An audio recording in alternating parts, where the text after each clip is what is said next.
No, there's a potential candidate ready to step up now. So, as I said, I think we'll improve the coaching staff. Is that Scott Wiseman, or have you spoken to him? You, Sorry, I was going to clarify, that was Brad's. Have spoken to Scott, but he's unavailable. That was your call around. Sorry, that was Brad's decision to stand out. Yeah, we had a discussion, yeah. you're quoted as saying you volunteered to make the tough calls for the blokes you had to cut, and you phoned them personally. One, of you able to get on to Quaid, and two, Michael Hooper. What was that phone call like? And was the calf the main reason for his accident? Look, we've moved on from that now. You know, in reality, we selected the team, we're on the plane. Michael wasn't selected for the tour. Obviously, there's still a question mark over his fitness, and that's taken into consideration. How do you feel on the eve? Do you feel as confident as you were at the start of the year? More confident, mate. More confident. What gives you I think we've got the right squad now. I think we've got the right balance of energy, enthusiasm. We've got youth on our side. We're ready to go. Much more confident. Obviously, the belief is high within. Can you see why people don't believe in the Wallabies? Yeah, no. Fantastic, mate. Yeah, none of you guys think we can do any good, so that's all right. Challenge is for us as a group to show you that we can, and show ourselves that we can. And I think it's just a great image for Australian rugby to have a young team ready to take on the world. How much do you thrive on that? I enjoy it, mate. I enjoy it when people say you can't do it. And I think the team's starting to get a real taste for it. And I've just seen, like yesterday, our training was the best I've seen. Best I've seen by a mile. And that's on the back of like 4 hard days in Darwin, overnight in Arnhem Land, sleeping on sand, and boys are ready to go. We're ready to show the world what we can do. Have you spoken to Quaid? Well, I've tried to, yeah, but we can't get hold of him. Why do you think he wouldn't take your call, having been? Because I think he's very upset, mate. So how did he know he wasn't in the squad? Oh, look, well, Like, it's a fair question. How did he know he wasn't in the squad then if it's not taking it your was call? an announcement. I don't know why you're going back to that. Like, and that's probably reflective of Australian rugby. We've got to move on. We're moving on to a World Cup now with a great young squad. And you're still talking about players we haven't selected. Well, we've tried to ring him, mate. That's all I can do. Michael Hooper's played 100 tests. Is it true that he had to ring up team management to ask, is he in the World Cup squad? Not to my knowledge. The Australia A squad's going to be over there as well. Bernard Foley's included in that. A lot of those guys are still very much in the frame. If indeed there's an injury and they could be called in, right? It could be, but guys, we've moved on. Like, that's all been done and dusted. We've moved on. If the players are unhappy about the selection process, so be it. We're moving on to a new young squad that's going to take Australian rugby forward. And you've got to understand that what we've had here over the last 8 years hasn't been good enough. Hasn't been good enough, and we want the opportunity for these young players to go forward. So I'm disappointed if the players upset, but all I can do is ring them. So no And if Bolters. they don't take your phone call, you can't talk to them. No, but that would suggest a communication breakdown, right? Why? Quaid's If I ring them and they won't ring back, what do you want me to do? What do you want me to do? What do you want me to do? Tell me.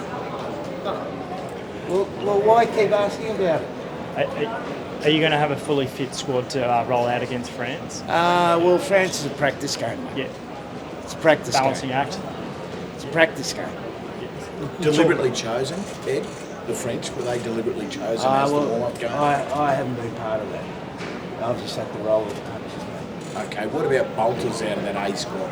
Is that a long shot, or are they just shut out completely for Australia A? Well, those players are on standby, aren't they? They're on standby. We've picked our squad of 33.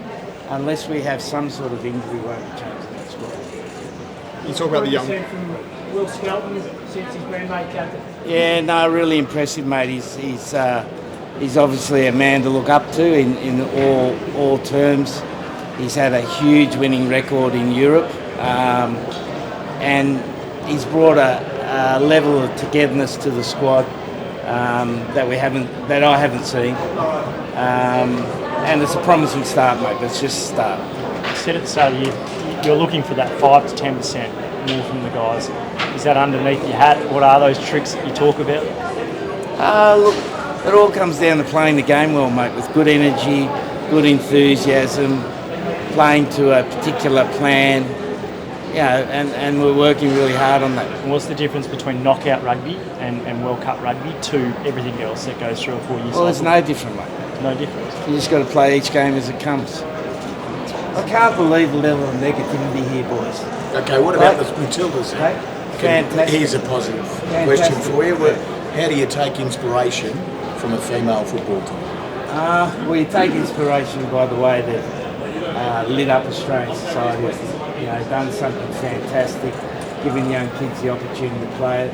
Now, I know what's wrong with Australian rugby, and part of you blokes are the problem because you're so bloody negative about everything. I wasn't negative. So negative about everything. Okay, so we're going off the World Cup. You think we can't win?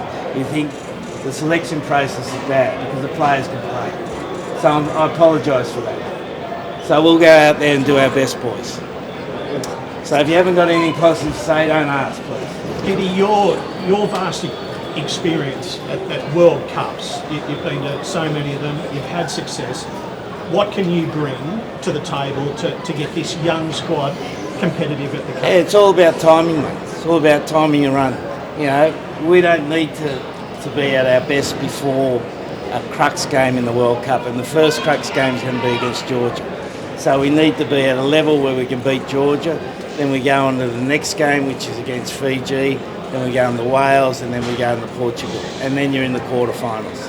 And once you're in the quarterfinals, then you got to be the best team on the day. And it's all about the timing. It's about the level of tactical influence you put into your team, and you build that up as you go along. But I know you blokes think we can't do any good, so don't ask any questions, boys. Just be the pessimist you are. Keep Australian rugby where it's been. Keep it where it's been. Complain about players that don't get selected. Keep doing about that because it's fantastic, because we love it. I don't think it's a reflection of just the media. I think if you go into a World Cup campaign losing 4 straight games under a new coach, Yeah, no, but it's, I think 100%. some of these questions are relevant. 100%. So, We haven't been good enough. Did you see the squad come together during that 4-day trip to Darwin and Arnhem, mate? Well, I think we're progressively coming together. Yeah. What was the one thing that really brought everyone Let me keep going, mate. I love this negativity. It's fantastic. I love it. Keep going. It's not negative, Keep going. It's not negative to ask. Keep going.